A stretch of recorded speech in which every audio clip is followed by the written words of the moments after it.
Good evening, Winchester. Good evening to everyone on the internet, if we're on the internet right now. Welcome to Visual Radio Live. December 26th, 2013. Hope everyone had a great Christmas. And of course, you can all recite it with me.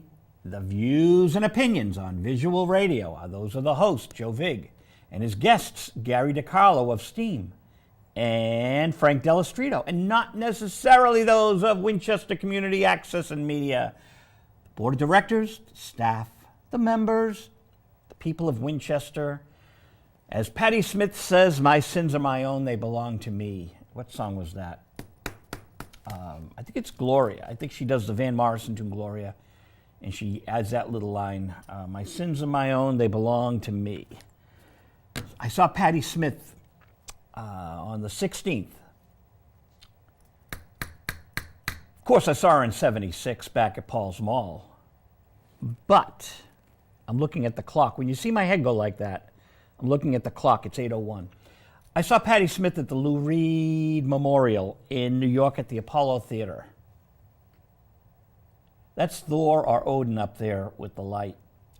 So is this lovely, wonderful, respectful memorial concert that I discussed last week. We get Christmas cards. Oh, let's see. Steve Hawley and his girlfriend Marie Claire.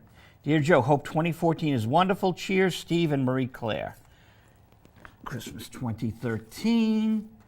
And Bob Boyd writes to me and the roommate from his wife. And furry ones to our kitties. Thanks for your continued friendship. All the best in the new year, Bob and Denise. These came in today. So if you think that UPS has problems and FedEx with the post office was just as behind schedule. Okay, and this is from Angel Connell, a filmmaker. We've got to have Angel on the air. We've got to have Angel on the air. Angel Connell and his wife. Oh, they usually send photos of the kids and everyone. I hope all is well with you. Hopefully, we'll reconnect in 2014. Yep, our family wishes you an enjoyable Christmas and joyous New Year. So this is the Connells. Perusian Pictures. I wrote a story about him years ago, and he still remembers me. I love getting these missives. Usually get the missives from Canada, from Robert Frankos and his wife Marie. We'll leave the missive there. Okay. January 9th, January 9th, we'll be on the air. We're preempted on the 16th for a board meeting right here. And if you come down, you might get some free pizza. But anyways, this is really important, and WinCAM put this out. Senators Tammy Baldwin and Edward Markey preserve public access to local television. Let me tell you something. Ed Markey's office, I go in there. There's no access in Medford, and that's where his office was, on top of the access station. You cannot believe the article I'm going to write. And to Senator Clark and to Congressman Clark, she was a senator. Now she's the congresswoman. And Congressman Markey's now the senator. Okay, they switched seats. He went up higher up in the Senate. She was in a lowly Senate seat, went up to Congress. It's kind of like going up the ladder if you're on the Heron Run at Mystic Lakes, okay? The political Heron Run. Enough of this. We're going to talk to Gary DeCarlo. Enough of the buffoonery. Hope it's the right number. One ringy dingy. Two ringy dingies. Hello. Is this the party to whom I am speaking? I think it is. That's an old Lily Tomlin line. Yeah. I met her. You know, she was very nice, Gary. Gary DeCarlo is on the phone, people. Gary DeCarlo, good friend of the show, who's been on many times. Gary, I saw her at Symphony Hall, and she signed everyone's album after the show. Really? Which you do, right? You always say hi to the fans. Hello. You don't run off in the limo, right? Well, after the PBS thing, this was a big year for you, 2013, wasn't it? Yeah, I'm starting to get some attention, and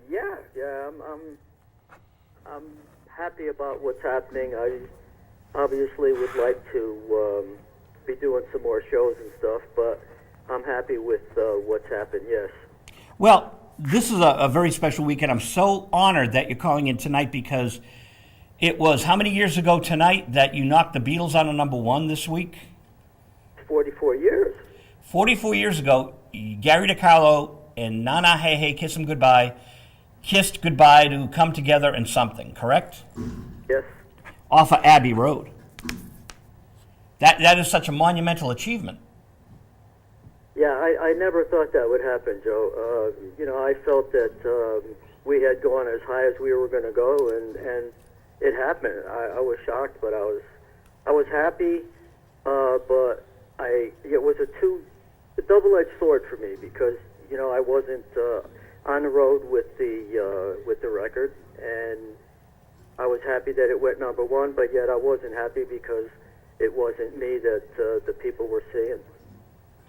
Well, we have to look at the positive. Everyone now knows that you're the singer, and the PBS special gave you your just reward, I think.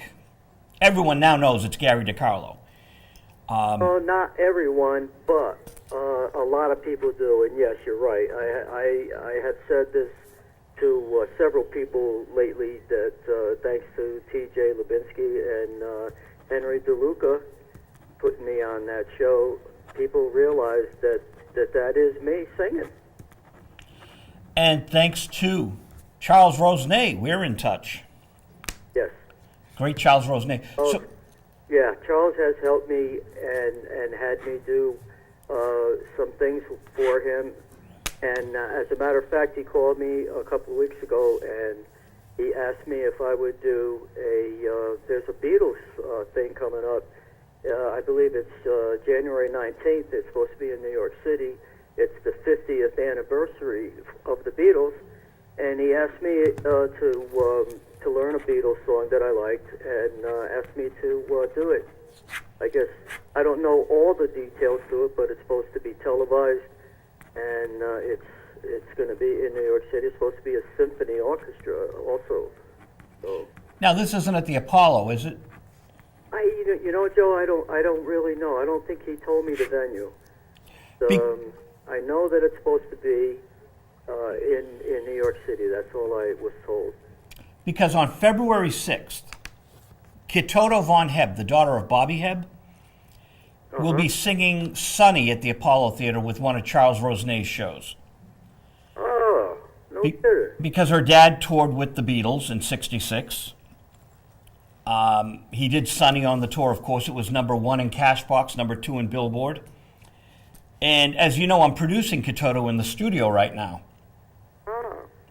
We've got Steve Hawley's on drums from Elton John and Paul McCartney's band, and David Maxwell, the great keyboard player from Freddie King and Muddy Waters, and Thomas Hebb, Bobby's nephew, and Jerry Bodwin, who plays with Jay Giles and played with Bobby. So it's a really stellar cast.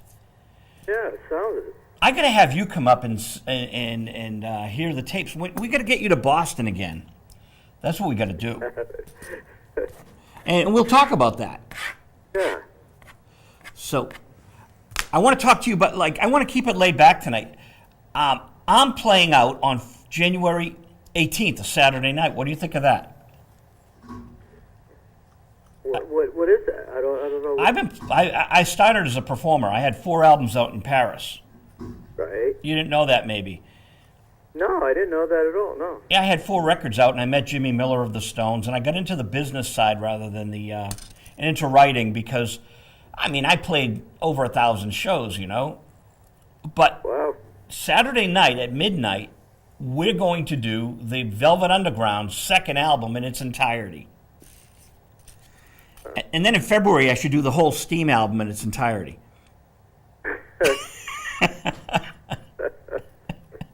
Yeah, I don't know. I don't know about the Steam album. All right, I'll stick with the Velvet Underground. But it's kind of exciting because there's a song called The Gift, which isn't a song, it's just music, and John Cale talking over the music for the whole length of the song. It's a story, a narrative. It's fascinating. And I better have it all printed out so I can recite it and read from it, because who's going to memorize the whole thing? But it ought to be fun. And, you're always welcome to come up here. We'll have to get you a Learjet to come up to all these shows. Yeah, absolutely. But I did want to talk about your Ohio show. Yeah, I did it was a benefit for Sonny Geraci. Oh, yeah. Yeah, and from, obviously from the Outsiders, and quite a few people showed up. It was a great weekend, Joe. I tell you, everybody came there and sang their heart out, man, for Sonny, and everything was donated to Sonny and his family. Things were sold there. We were signing shirts and guitars, and it was a lot of fun. I met a lot of nice people, and I'm just happy that it turned out well. Sonny they brought him in, and he saw us, and we sang "Time Won't Let Me." Everybody that was in the show was on the stage, and he was just sitting there, and man, you could see he was really excited about it. He was in another band too. Yeah, Climax. Precious and Few. Yes. I believe I've seen him in concert here in Boston. Yeah, very talented. He sang well, and he was very good on stage too. Dennis Stefano too. He's actually one of the guys that put it together. Him and this woman Ray Antonucci that put it together for him. And Dennis is good too. Dennis is very good from the Buckinghams. He was the lead singer on all the hits. Buckinghams were amazing. The song "Susan" is brilliant. Yeah, Dennis is going through pretty much the same thing like me, because the Buckinghams, I guess, own the name, and they're performing around the country, and they're doing the songs, but Dennis is actually the lead singer. And he's not really getting, the credit that he deserves. Wow. So, yeah, you hear all these stories, so...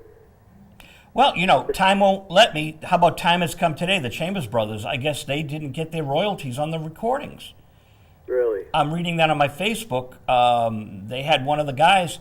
It is so difficult, this industry. People don't realize it isn't all millions of dollars in limos. Oh no, absolutely not. They see you on stage, and they don't realize the amount of rehearsing and buggy lugging and the traveling and just a whole lot of stuff that goes into it before you get on that stage. But if you love it, you do it. Now, do you remember the Jean-Claude Van Damme movie Time Cop? Yes, yeah, I do. Yes. So at the end of it is Time Won't Let Me, appropriately enough. Uh-huh. But it doesn't sound like Sonny Geraci to me singing. I wonder if they redid it for the movie. Yeah, that's very possible. I don't know. I never really paid attention to that. Yeah, because it comes on and it's like, oh, gee, why didn't they use the original record? But I'm hoping it's Sonny. Now, in Generations, the Star Trek movie... Yeah. No, I'm sorry. It's not Generations. It's... maybe it is Generations. It's the Star Trek The Next Generation. As they're going up in the spacecraft with the founder of Light Warp Speed, they do Magic Carpet Ride, and it's John Kay, but it's not the original Steppenwolf recording. You can tell it's John Kay's voice. It's definitely a new recording. I guess for the movies, they want upgraded sound. I'm sorry, the original's still the greatest. Nana Hey Hey Kiss 'Em Goodbye is a classic song. Yeah, when you did a new version which breathes new life into it, but you didn't copy the original. Yeah, I'm getting very, very good response from it, Joe.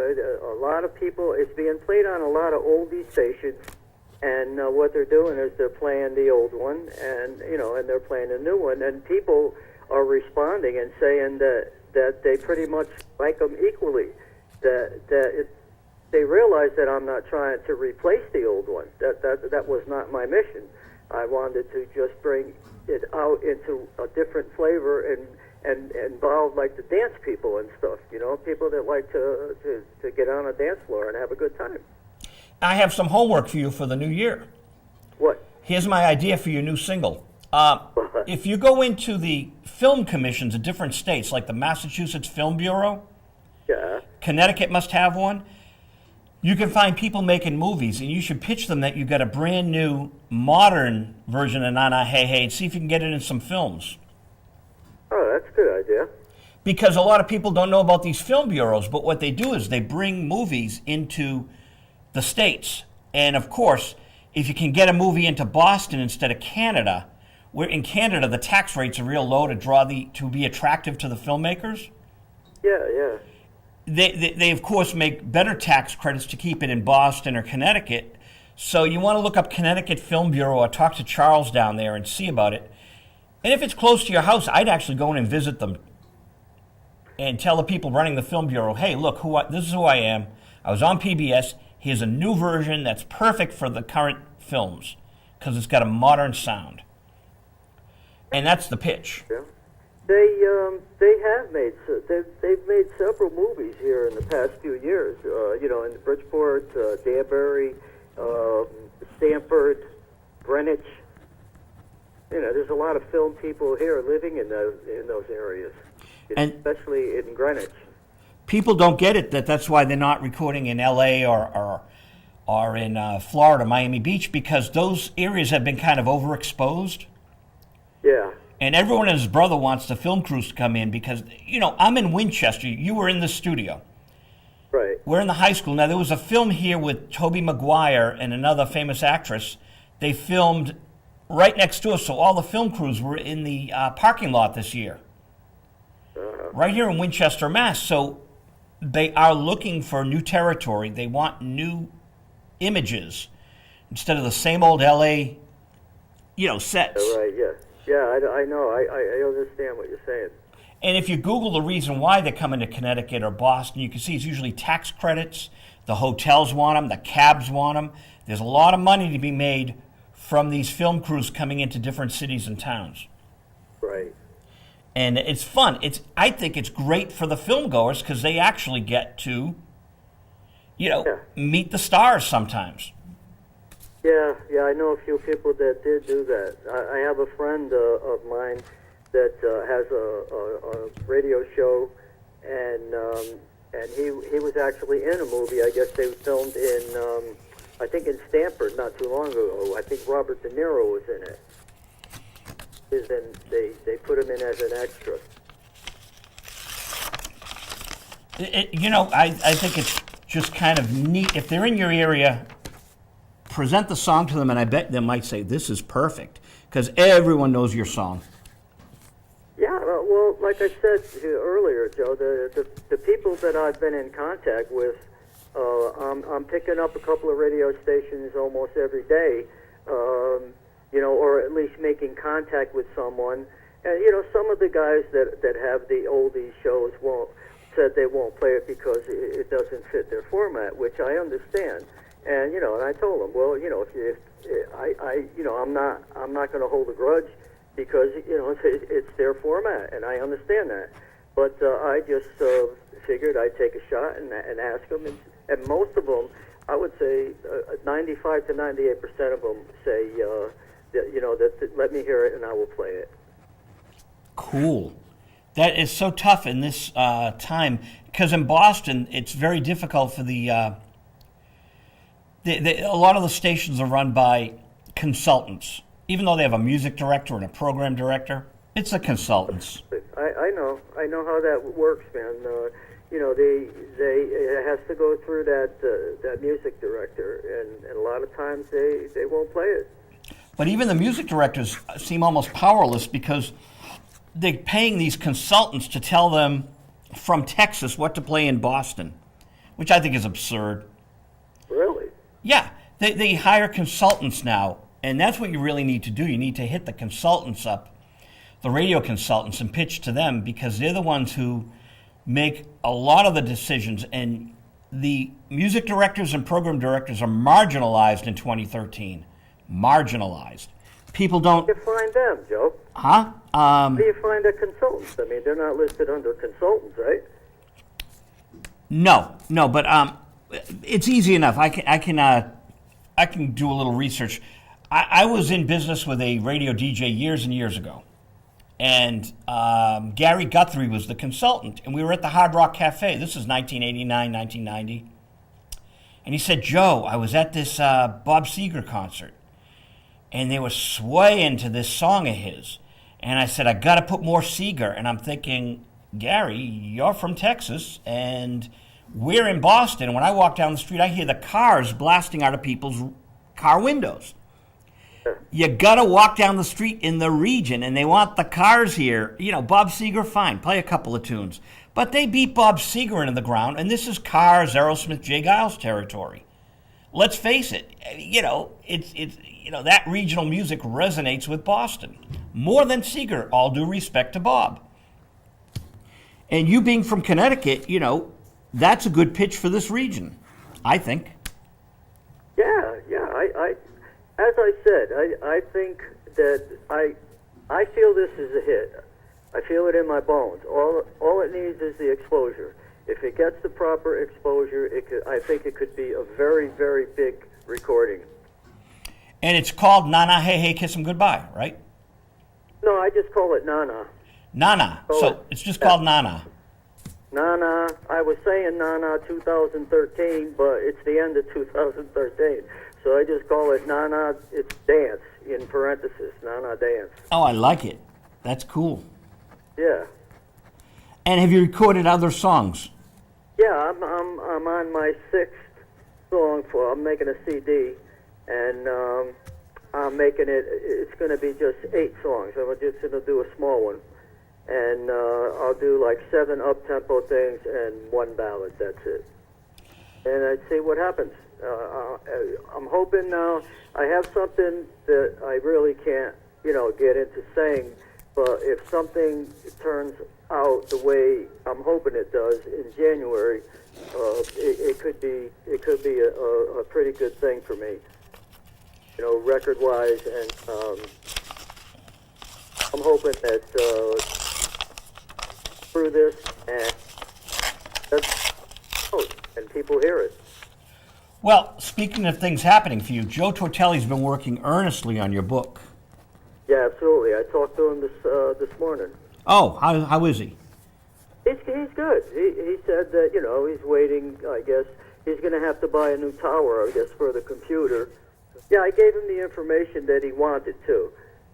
He asked about the address to the house and about the movie theaters and, a few other things. And I gave him my number and stuff, and he said, if he ever wants to call me, ask me anything, just give me a call. So, the recordings, who are you recording with? I'm recording at my bass player's house. My bass player has a studio in his house, and they're coming out good. And now what I'm doing is I'm mastering them at another recording studio here in Shelton, which is Long Hill Recording, and this guy Paul is very good, man, in the studio. Paul Opelek. He's got good ears, and he's good on the board, and it's coming along well. Now, is it you and your bass player, or do you bring people in? No, my bass player and my guitar player and me. That's it for right now. And I have a drummer, and I also have a keyboard player. Wow. Sounds like fun. Now, you didn't bring them out to Ohio, though, right? No, they just flew me out. It's too expensive, for them to bring the band out with me, so they just wanted to keep the expense down.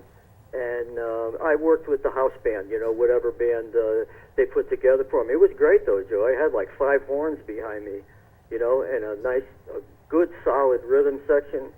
the one drummer on Friday night. Let's see, he used to work with. Who did he work with? One drummer, I think Saturday night worked with the Eagles. The other one worked with. I'll get it sooner or later. I can't remember. Big people. The Eagles and somebody else very big. I don't know. I don't remember. And you played somewhere other than Ohio recently. Where was that? Yeah, the month before that, I was in Jackson, Tennessee. Again, for this fella, Jerry Hunt. He has a large radio station down there, and he puts on like 2 shows a year. And I went down there. We had a great time there too. Ron Dante was on the show. Billy Joe Royal. It was a good time. I love Ron Dante. Hmm? I love Ron Dante. Yeah, Ron Dante's a good guy, man. He puts on a nice show too, and he's doing very well for himself. Now he does his Archie's hit, and he does his Love Grows Where Rosemary Goes, right? Yeah, But he doesn't do a Barry Manilow medley, does he? No, not at all. No. You know, he produced a lot of Barry Manilow. No, I know that. Yeah. So that song Mandy, Scott English, Richard Kerr, what a song. Absolutely. And it was Brandy originally. The name Kyle Vincent that did Mandy, and I guess he has done it at a lot of shows, and he does it well too. Ron Dante does? No, Kyle Vincent. I don't know him. No, we met. Matter of fact, I flew down with him, and we hung out together, and then we flew back. So I got to know him. He was in the Philippines, I guess, not too long ago when they had that typhoon. Yeah. Yeah, he was in the Philippines, and they were putting a show together in Los Angeles for the all the people, with all the devastation there. And I guess they had a problem with ticket sales, so they postponed it now. And I guess it'll be maybe in the summer again. Now, who is Kyle Vincent? Was he the lead singer of Scott English's band, or? No. He's just someone that's in the business, and he sings well. He's a nice guy and everything, personable, and he just goes around and does these shows because the people like him. He worked with I can't think of the name of the group. But he didn't have a hit with Mandy. No. Oh, he just sings it. Sings it, yes. Yeah, it's a great song. It's just really well. I can't remember the group. They were the jumped around and everything. They were back in the I think in the 70s or the 80s.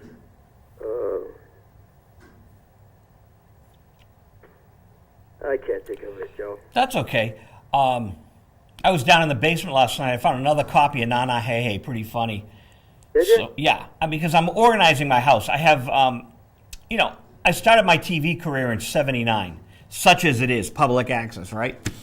Yeah. But I have VHS tapes galore. You can imagine, thousands around the house, my bedroom, the living room. So this Christmas, on Christmas Eve, I cleaned out all the VHS tapes out of my bedroom. There might be 20, 30 left, right? Put them in storage. Thousands in the basement.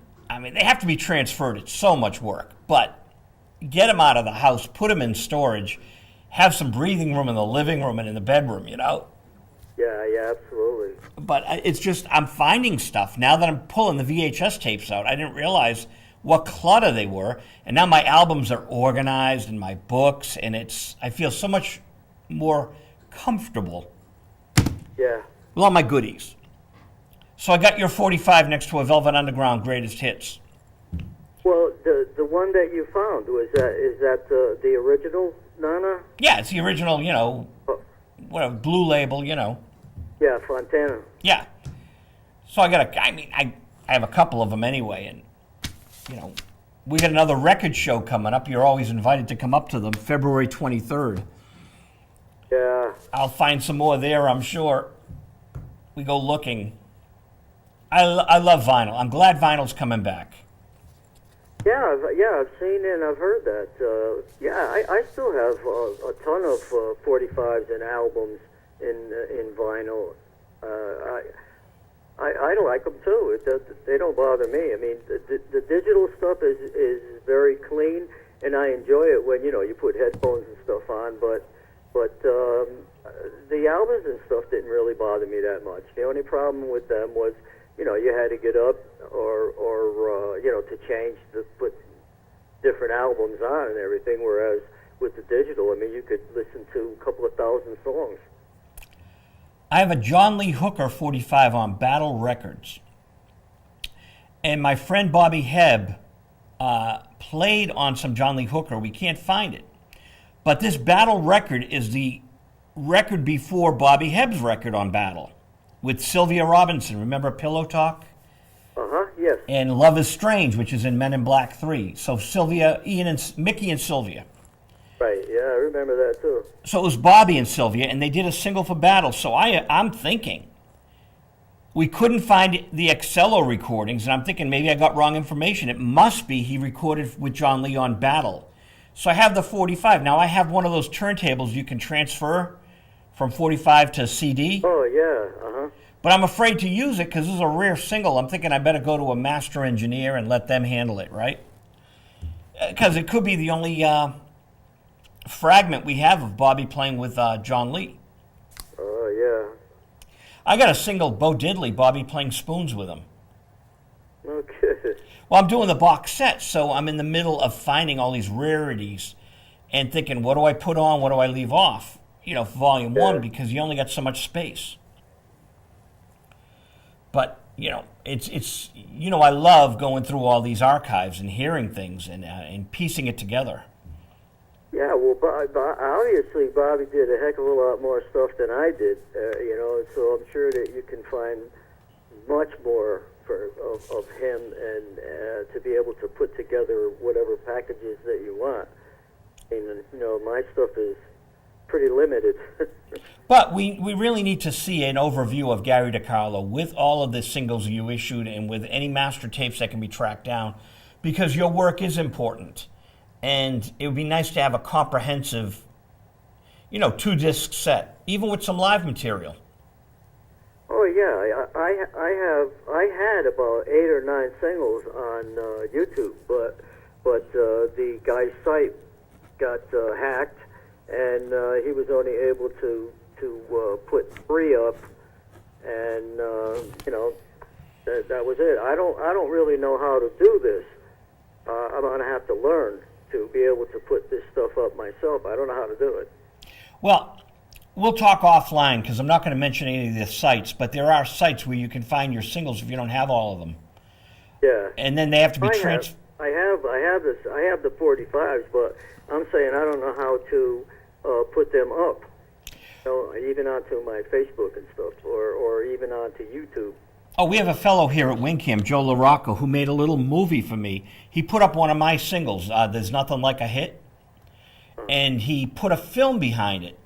So he created this really lovely black and white dazzling thing, and then my image, and he created the film, and then over the film he was able to put the audio. Because with YouTube you got to have a movie. Yeah. Even if it's just an image of you with stuff floating around behind it. And so I'll send you it so you can see what he did.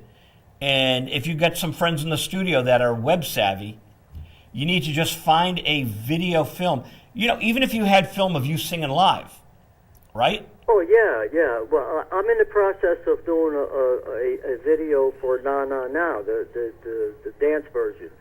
We're just coming up with a concept, and we shot a couple of things last week. And, now we're just kicking around some other things.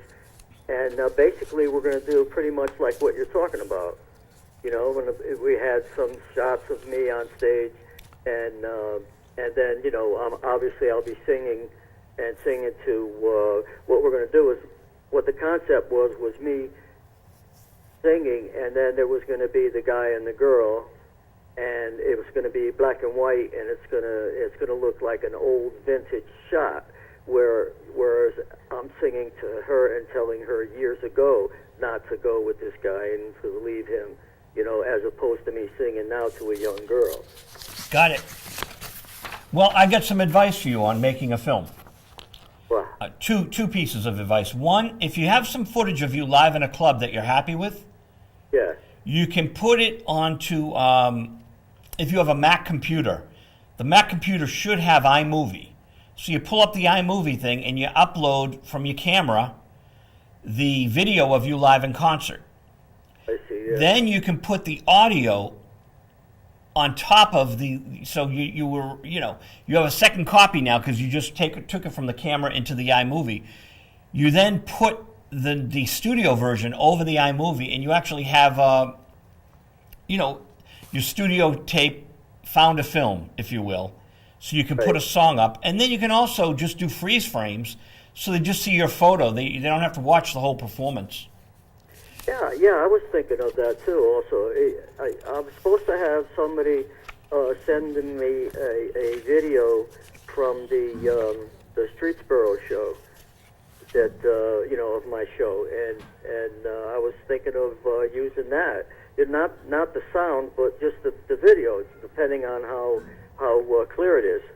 Now, the new PCs also have the PC version of what iMovie is on the Macs. So if you've got that on your computer, you might, maybe your daughter can help you. You can be all set with the program that helps you transfer this stuff. But here's my second piece of advice. I have a flyer here that WinCAM gave us. U.S. Senators Tammy Baldwin and Ed Markey preserve public access to local television. There must be an access station in your region that you could join, and they can teach you how to upload. Oh, really? Sure, they're nonprofits like you were here. These are nonprofits, non-commercial stations. But I'm a big believer in public access, so you go there and, it's $25 for members to join here at this nonprofit. So we pay annually $25, and we get to use the equipment, and we get to create our shows. Now, you got to create a show that you can air. So you got to do the Gary DeCarlo Hour. Mm-hmm. And you can have guests on, too. And then you can say, okay, here's my new video, and you can upload it, but they'll teach you how to upload your video. So I'll look around the web to see what's in your area, because I'm a big believer in public access and proponent of it, if you will. So you did a couple of shows recently, and you've got a band, and are you practicing the band, or are you just working on the album? No, just working on the album now, because the guys work. They have a little unit themselves, and plus, because it's so hard to get jobs, they also play with other bands. But I figure once something starts to shake, most of the time, Joe, when I get hired just for me, because they don't want to pay to fly the band or whatever. Oh, it's so cost prohibitive these days. Yeah, because it's tough out there. So I figure that if I can get something shaking around, we have a fella that books 3 or 4 pretty good sized venues here, and we're going to turn around and talk to him once this gets done, and I'll see what I could put together. Possibly put a little 60s type show together. And work it around the venues and see how it works out. Plus, I got something happening with Mohegan Sun that, if it comes together, that could be pretty nice too. Oh, I'd love to come down to it. Love to come down to it if you're playing. So let us know. Absolutely, Joe. I will, definitely. So, is there a working title on the CD? No, I haven't gotten to that point yet. No, I don't know. I was thinking of long time between drinks. I don't know. I like that. I like that. That's good. Lou Reed said, first thought, best thought. That's the way Lou Reed would write. First thought, best thought. You could have the 8-song EP, if you will, and then have a live disc, and so there could be like a double disc and then 2 single discs. That's always fun. Yeah, believe me, I haven't gotten to that point to where it's totally done, and then, and speak to the people that I'm supposed to speak to in January and see what happens with that too, and see if they have any ideas. But I'm at this point, I'm just looking to go forward, continue to write and perform and produce and stuff, and just have some fun, man. Now, in the 90s and in the early 2000s, did you make any tapes that we don't know about? No, I was doing some recordings up here, but I did them. I had an 8-track reel-to-reel, and what happened was all the tapes disintegrated on me. Did you get rid of them? No, I still have them. Okay, so what you do is you bake them. Do you know about that? No. Okay, we'll talk off the air because I have an engineering guy that bakes them. And I bake my tapes, and then I put them on DVD, and you can use them again. No kidding. But you can only do it once or twice. So what they do is he bakes them in a convection oven, believe it or not. No kidding. Yeah, and then they can roll them off once or twice, and that's it. But I always hold on to the master tapes after the baking. Now, here's a real interesting thing. Rob Fraboni, Rolling Stones producer, lives near you. Oh, really? Yeah, and Rob told me, he's down in Weston. Are you down near there? Yeah. Yeah. Yeah, Weston's not that far from here. So Rob told me that when the major labels transferred all of their masters to mini DV, right? Yeah. DAT tape, DAT tape, digital audio tape. They destroyed the masters. It's like these film companies getting rid of Gone with the Wind. They're out of their minds. Whoa. You know, why would they do that? Because they're insane. They save on storage at Gold Mountain. They're paying Gold Mountain up in upstate New York anyway, right? So rather than store the stuff, they destroy it. Now, come on. You got the Gone with the Wind film and you've made your digital transfer. Put it on eBay. Let some film collector store it, right? Yeah. Because destroying it is insane. I pay so much every month to store my tapes. People don't understand. My tapes are valuable to me. Even after I've transferred them, I keep the original masters. And it was only the 1980s and 90s that this tape got bad. I just did some transfers on 1960s tapes that were amazingly perfect. They're in perfect condition, Gary. Do you remember Cy Coleman, The Best Is Yet to Come? Yeah. Witchcraft, he wrote for Sinatra? Mm-hmm. Okay, so I was honored to be able to do the transfer for these Cy Coleman tapes. The great Cy Coleman, it's like I'm in awe that I'm touching these things, right? Yeah. The 60s, they didn't disintegrate because the formulas back then were wonderful for the tape. We transferred it without a hitch, and it's magnificent. The sound is amazing. It's Cy Coleman doing Bobby Hebb's Sonny. I've got like 12 different takes of it. Wow. And you hear Cy Coleman doing mix after mix of this classic song because he was the publisher. Okay? Yeah. And, I got to touch these tapes. I got to transfer them, and they're just immaculate. No baking, as they were made, and probably never played in 40, 50 years. Wow, that's funny. What did they do to the tapes that made them so that they disintegrate? I think Agfa was the company that started with this formula. There's a formula they came up with in the 80s, and it got gooey. And as you know, you're rearranging magnetic particles. Yeah. As it got gooey, the particles would cling to the reverse of the tape. You got the obverse and the reverse, right? Yeah, my heads were always flaking. Dirty. Yeah, and then you try to clean them, and they would clean a little bit, and then you'd see all these little particles. Those particles are your music. Fall off the tape. It was. So you stopped recording, and you put the tape back in the box and you bake them. Okay. Now, the Velvet Underground, they had an album after, I think it was after the third Velvet Underground album. The album VU, it's called. Bill Levinson at Polygram had to take the tape and literally turn it upside down and record the 24 track onto another 24 track. Or it might not have been a 24, it might have been an 8-track tape, whatever it was in the day. They flipped it over and made a copy because it was all reverse. All the goose stuff went to the other side of the tape, so they had to do it backwards. Then, I don't know if they flipped that tape over. I got an article that was written on it and told the whole process of this craziness of baking it, flipping it over, and taking the information from the reverse of the tape. Wow. That's amazing. You got to be careful with them, but you save them. You save them. You don't throw them away. You keep them in a cool, dry place. But we got to resurrect the 80s and 90s Gary DeCarlo. Yeah. We got to resurrect. Now you know there's a way to do it. Well, yeah. I mean, like I said, Joe, you know, I'm just looking to do some shows, man, and have some fun. You know, meeting a lot of nice people, and you know, it's been a long time coming.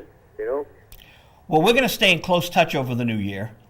All right, great. I got to talk to my film critic now. I'm so honored that on the 44th anniversary of you hitting #1, you called into our little show. All right. Thank you, Gary. Thank you. Happy New Year to you and yours. Thank you. Thank you. All right. Take care. Good night. Bye-bye. Bye-bye. Gary DeCarlo. Nana, hey, hey, kiss him goodbye. Views and opinions on visual radio are mine and my guests, not necessarily those of WinCAM. We don't endorse anyone. If we talk about tape or anything, we're just talking about it. We're not endorsing. So there's my disclaimer. Time to talk to Frank, who I think is in Key West, but I'm not sure. He'll tell us. He'll tell us.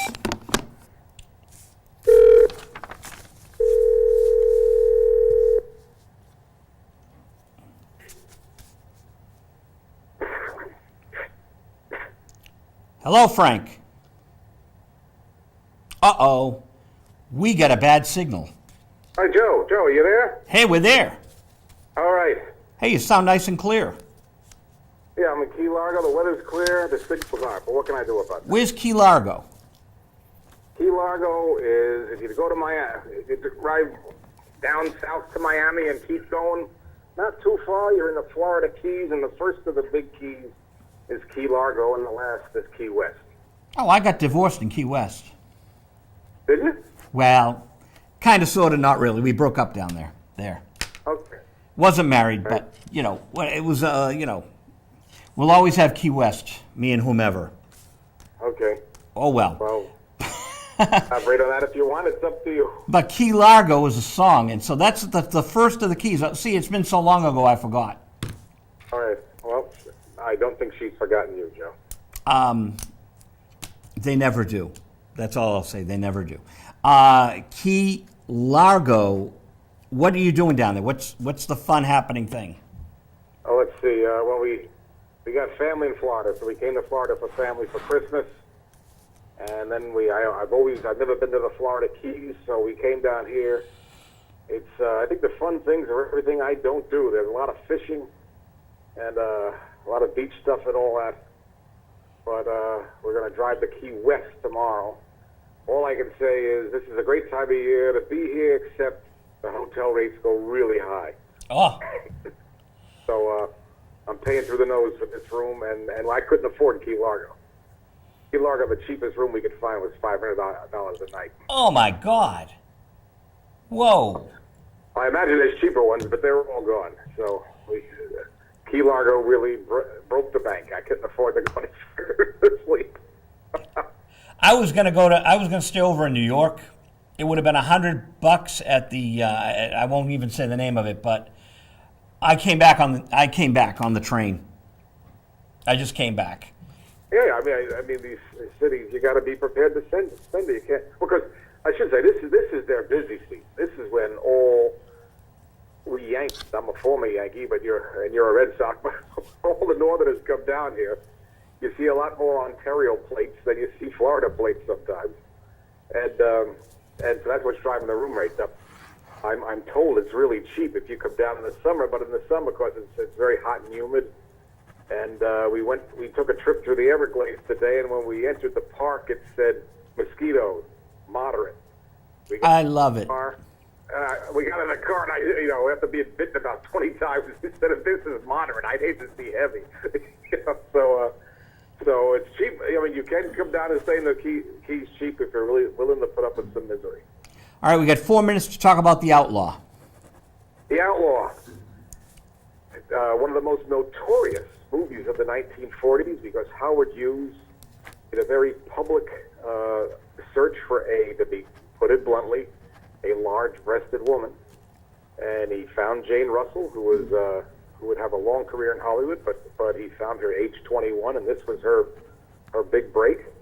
And he filmed The Outlaw, and I'm sure some of your listeners will know he had a special bra designed to enhance her appearance. Not that she needed it. She refused to wear it because it was so damn uncomfortable. But she didn't need it. And this was notorious. So he made it in 1941, and he hit censorship problem after censorship problem. It finally premiered in 1943, and it was shut. I think it premiered in San Francisco. We think of it as a liberal town now, but it was shut down after a week. Then it didn't play again until 1946. And it's all sorts of legends as to what was filmed. There's supposedly a 20-minute sex scene between Jane Russell and Jack Butel, who plays Billy the Kid in the movie. Now, I think by 1940 standards, what they consider the sex scene would impress us as rather tastefully suggestive. But if it was ever made, I mean, and then you just stack the legends about this movie one on top of the other. I've never seen it. The movie as it is almost 2 hours long, and there's nothing approaching what we would call a sex scene in there. There's some suggestive scenes. Some I would say were mildly erotic by our standards, but this was hot stuff. And in the motion of the movie, the posters, he was accentuating you-know-what on Jane Russell. So this made this movie famous and made her a star years before it ever really came out because of the censorship problems. Was it her first movie? Yeah, I think it was her first movie. If not, it was her first movie of any note. She was only 21, and she would not make another movie again for 5 years because both she and the guy that played Billy the Kid, Jack Butel, were put under contract by Howard Hughes, and he had this habit of putting people under contract, paying them their salary every week, and not letting them work.